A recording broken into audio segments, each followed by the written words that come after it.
Hi, I'm Jarmaal Lawson, lead singer of Jarmaal and the New Lights, background vocalist, second lead for John Thorpe Truth. Also a member of the Wade family, Lawson family, Pettifor family, Allen family.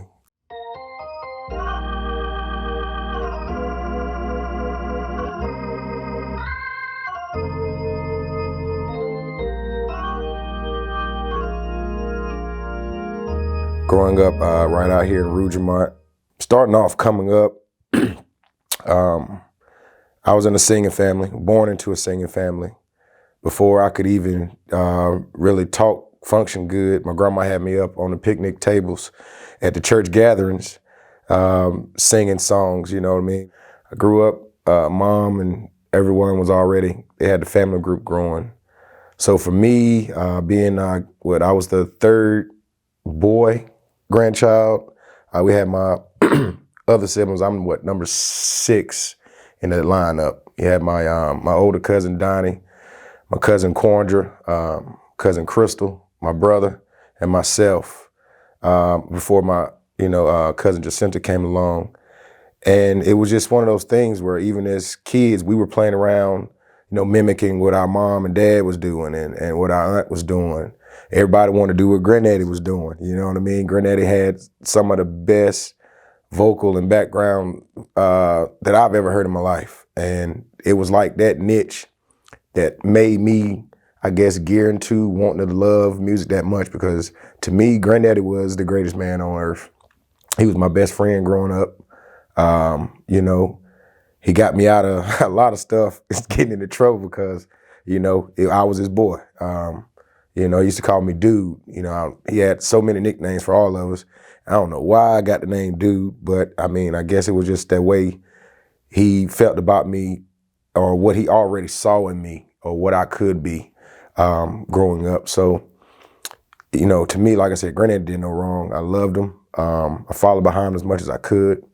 Like I said, when he was singing, and he, like I said, as a little boy, when he sung with the True Lights, for one, like one of my favorite groups of all time. I hate that we don't have actual recordings of them on record, unless, a videotape. And I know Mr. Jim Hester, he used to record all of those when I was growing up. And I'm pretty sure he's got a great foundation, a collection of everybody out here in this area, because he recorded at every church, if you could think about, in this area. Mr. Jim Hester, who is also our cousin. So like I said, it was just one of those things. For me, I was in church from the time, like I said, when I was in my mom's womb. She gave her initial sermon.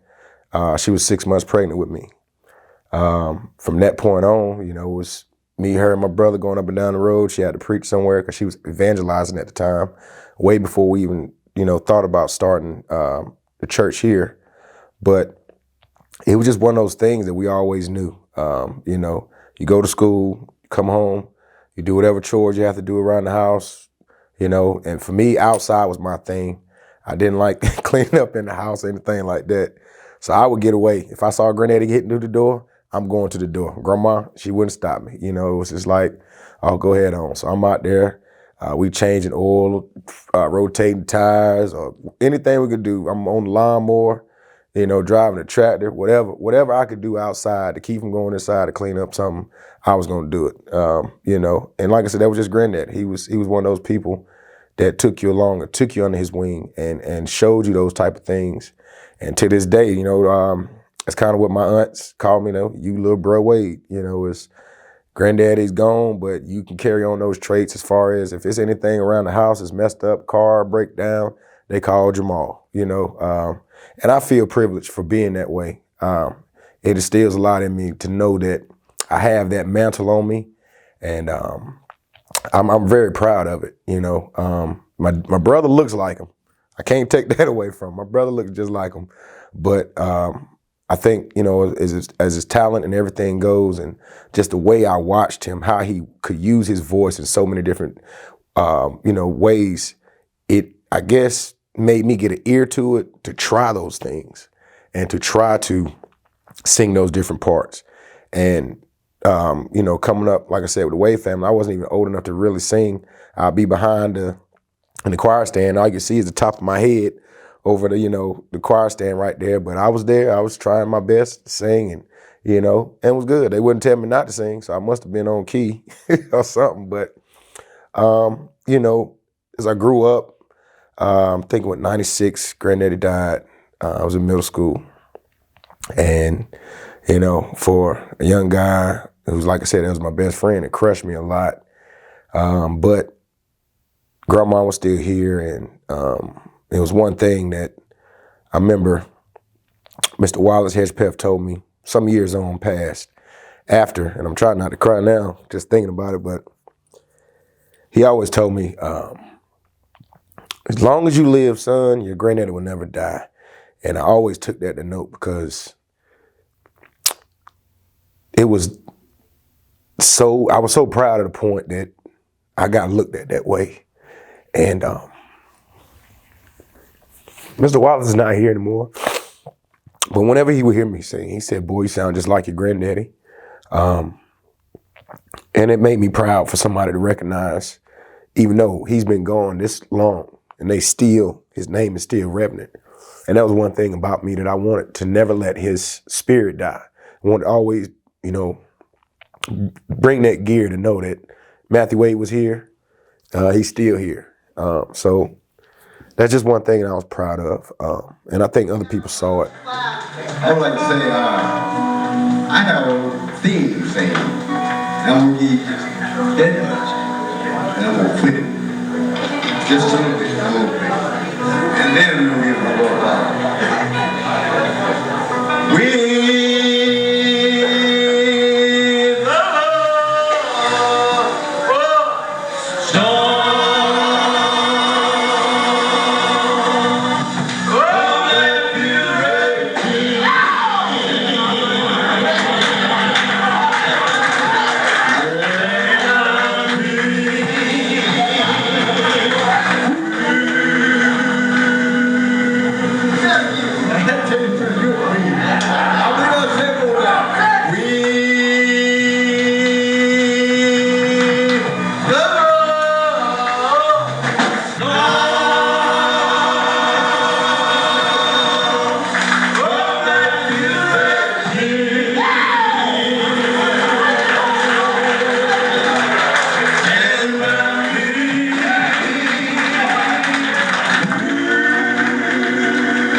So coming out of high school, and I graduated, I think my senior year of high school, I started singing with the Spiritual Lights. Mr. Clyde Cash came to me and, just saying, man, I'd like you to come along with us. And I grew up knowing Clyde because my best friend growing up was L.C. Cash, who was Reverend Cash's son, right here at Clegg's, Greater Clegg's Chapel Community Church. And so Clyde is his older brother. Reverend Cash's older brother. So I always knew them. They like my extended family as well, because my auntie, grandmother, all of them went to that church. So I knew all of them out there at Clegg's. I used to love to go to Clegg's because that's when I got my, my churchy feeling. Cynthia would get on that organ, which is Clyde's daughter, man. I'm thinking she is probably one of the biggest pioneers in this area as far as organ, music sounding, getting that sound that it's supposed to be. I give Cynthia a whole lot of credit for that. And I grew up wanting to do that, playing the piano, because I saw exactly what it was, that she could be there by herself. All she needed was that and somebody on the drums, and it was going to rock. You know what I mean? And so with the Spiritual Lights, it was Mr. Leroy, who went on to pass a few years back. Mr. Clyde was there, Cynthia, I think Aubrey Cash was there with me. And we had Andrew playing the bass. Of course, Melvin Cash, also their brother, on the drums. And, it was just a nice, like I said, it was a family. I felt like I was with my family at the time, too. It was a tight-knit thing. And I went around. But, that was my college days, and I was traveling somewhere. I couldn't really get back and forth like I wanted to. And if I'm not going to be in something, or if I'm going to be a part of something and I can't really focus or get there, sometimes it's time to, step back so you're not a distraction or they're not missing you when you're not there. So I went on, and we had started church by then, and I was, praise and worship, and the contemporary style was coming in as well. I started my first group, which was Jarmaal and Present Truth Praise. And, it's flourished into some things that I'm very proud of. And it ties in, like, that's one thing about me. I love music, but I'm not tied into one genre of music. I love all types of music. And the fact that I feel versatile, being able to do that has equipped me and to meet different people or whatnot. So just like I spoke earlier, singing with my mother and them, we would still sing around at churches. And Mr. Lucius Hespeth Jr. was having a benefit program right here in Rougemont at New Harris Grove. We were there singing with my mom and them and Wade family. And I met a young man who asked me a question of singing with, John Thorpe. He asked, do I know John Thorpe? I said, of course I know Kermit. That's what we call him out here, Kermit. Grew up with John right up the street, with this, that, and the third. So he was telling me about him starting a group. And I know I went to the practice, sat in with him. And it was like, we clicked off from then. Rolling with Dad, I sung the top on there. But like I said, if any part that it was needed, I could sing it. But they mainly wanted me to sing in the top. And I was, the second lead as far as that went. And that went on to flourish to this day. I still help Unc out, man. And that's, Pops, he called me son all the time. But I'm not his son, just to let you know. But I feel honored with him for him to even think of me or look at me as that, in that magnitude of being a son of his, or to think that highly of me, to even call, for somebody to attach themselves to you, that means they really think that much or think that highly of you. So, I've been singing with John Thorpe and Truth for a few years now, probably well over 10 years. Just going up and down the road with him, he was a good mentor as far as stepping out in the forefront and leading and having some guys that will support you. Because, anybody can say what they want or do what they want, but to be a true leader, you have to be able to humble yourself and listen to other folks around you in order to lead properly. And that has really instilled in me a lot, gearing, like I said, as far as not just with John, but with my mother's ministry, tying back to her. I was up and down the road with her, going to conferences all over, driving every which way. And this was coming up from the time I had a permit till I was, legally able to drive on my own or whatnot. And, I got that head thinking, I ain't going this time. I ain't got to go. I'm grown. Nah, it won't grown, because when mama said, boy, you're going to get in this car, you're going to go, that's where I had to go.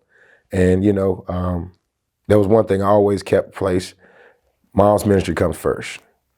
This is my church. That ministry comes first. And John always understood that. Renzo understood that. When I told him, look, man, I got to go with Mom. We got to go over here. You guys do the best you can. It was that. Or I'll be leaving there, rushing to a program, hoping I get there in time. It was just one of those things, because I love music. I love to sing. I love to, to just pour myself out any way I can. I love to help people. So it's just something about me. It was in my heart. I couldn't help it. And it's still there. So as I, like I said, learned so much from John, and it got to a point where I had a vision for myself that I said, Granddad is gone. He had so many songs that people always come to me and say, I used to love when your granddad used to sing that.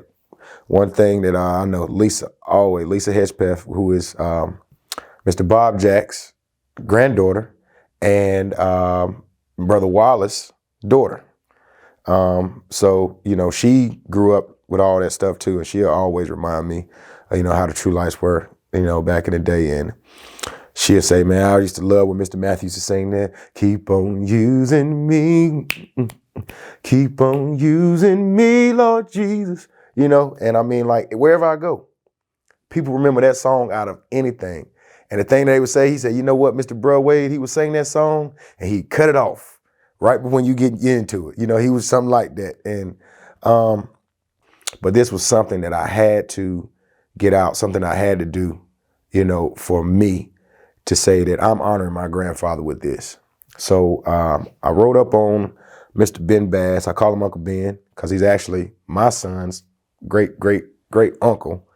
You know, and like I said, I grew up with him. I went up to him one day and I was just asking him about, you know, what's going on with the True Lights. And he had told me, you know, he was retiring. He was done with it.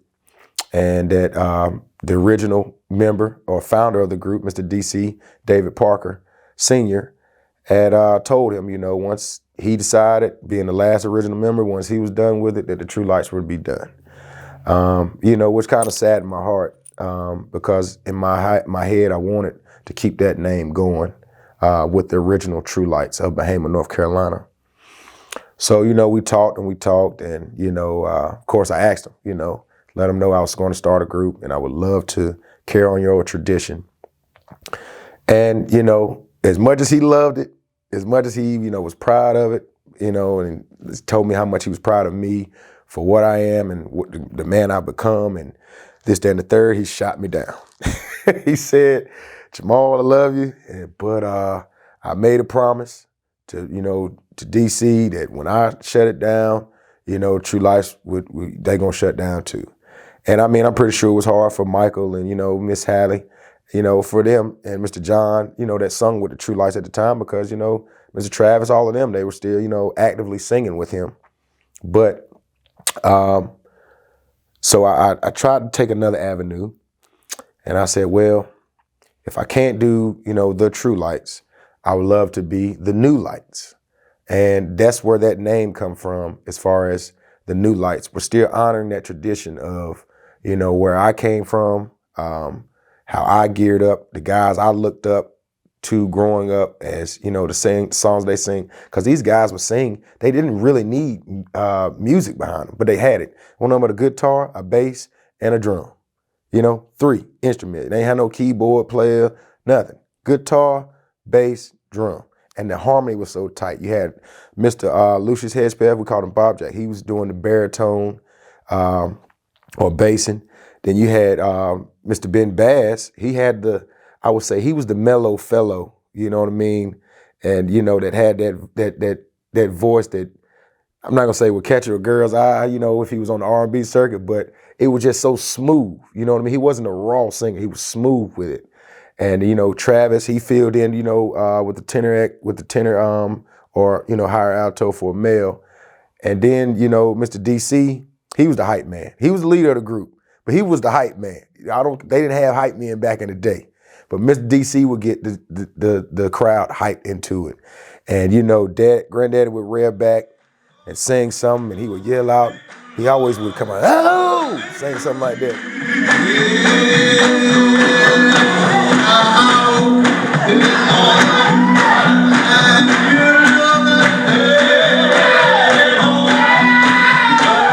Get everybody into it. He'd be bouncing, jigging. I mean, those guys.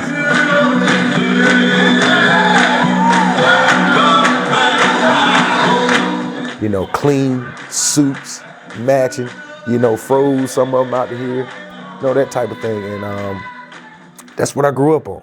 Come See Day. That was the biggest event that happened in Bahama because you knew you were coming, exactly what they named it, come and see what you're going to see at this program. And that was the True Lights anniversary. You know, so it was just one of those things that everybody geared towards. And that's when you were, you know, in the program, you had to sign up on that sheet. You get there as early as you can so you can get there and get out or whatever. But it wasn't about that back then. People leaving, you stayed to the end of the program. You wanted to hear everybody sing because it was all family oriented. You know, this family was singing, this family was singing, this group over here was singing. And it was just all tied in together. So everyone in this community, from this county line all the way through, stretched out. And I just, just to mention like my cousins, the Pettifors on that side, we got the Pettifor brothers that sing now that are out of Roxborough. Those are my cousins. I got my dad, Frederick Lawson, when he was with the Cedar Grove Mail Course in Roxborough, Timberlake. All of that was a foundation for me. All that is what I grew up watching it and listening and just, I guess absorbing it in so that I could put it out. So it enabled me to tap into different parts of music and enable me to also reach out and bring these younger guys along to let them know that we as a group have to keep going. So getting back to the New Lights, when I reached out, it's basically my family as well. I've stayed with the same type of foundation. We have my cousin Solomon, my cousin Javon, my cousin Aki, who is Cynthia's son. He's a genius on the keys. I mean, the guy, when I tell you the boy can do anything, and he's all around, well-rounded musician, drummer, everything, but it's something about him, when we and him lock up on those keys, it's like no other feeling. It's like me playing for myself when Aki plays for me. And it's that type of connection that I have with him. I can look at him, he knows exactly which way I'm going, or whatnot. And I think that is a very good gift, because not too many musicians, people think they can play and do this, but when you can really link into somebody and we can look at each other and know which way we're going, it makes everything better. It makes it a lot easier for me. So, Cortelu, Lester on the drums. Then we got Jeremy Dixon. He sings with us as well. And, just like in this area, from what we have so many gifted musicians and things. We got right now, Mr. Wallace's grandson, Tariq Bradley, talented guitar player. He tours all over the world right now. We got Antoine Timmons, who is his uncle, late Uncle Walter Timmons, played at Union Grove for many years. His dad, Ronald Timmons, he still plays. He's active with it. Even his mother, Pearlie, she's a great singer, and he's toured around the world. I mean, all these guys talented come out of here. We got Kevin Henderson, like my boy LC. He doesn't play anymore, but he was very talented. And all of us, Alicia Henderson, who was Kevin's sister, all of these people came from this area, and all these people are tied in, and we've all ventured out. Even from what we grasp, we still know where home is, and we still know when we come together, we can all, fellowship, and it's family. It's no competition. It's nobody standing out. I got linked up with my boy Franklin a long time ago with the Torrain family. That's my guy. I'm very proud of where they're going with their thing. The Spiritual Lights, back to it, it's just, like I said, there's no competition out there. It's all family. The Mighty Harmoniers, like I said, everybody out here, even my cousin David Ramsey, if you don't know what a powerful voice is, listen to David Ramsey. And the man is 60, 70 years old, and his voice is still that strong, and it's just one of those things that you have to thank God and bless God that he's kept us this long. He's kept us this far. He's brought us through all this pandemic stuff, and we're still here and able to be a mouthpiece to minister to someone else. And that's what it's all about. And when I sing, when I get up, it's not about show, fashion, or anything. It's about me trying to minister to, if it's just one that I can touch, if it's just one person that I can reach, or keep from taking their life, keep them from quitting, to keep them geared. If I can motivate you to let you know that it's not as bad as it seems, then I've done what I came set out to do. I'm glad you're here. I'm glad I'm here. And I look forward to where we can go and work together and thrive together in the future. Thank you very much. Signing off, Jarmaal Lawson and the New Lights. Thank you.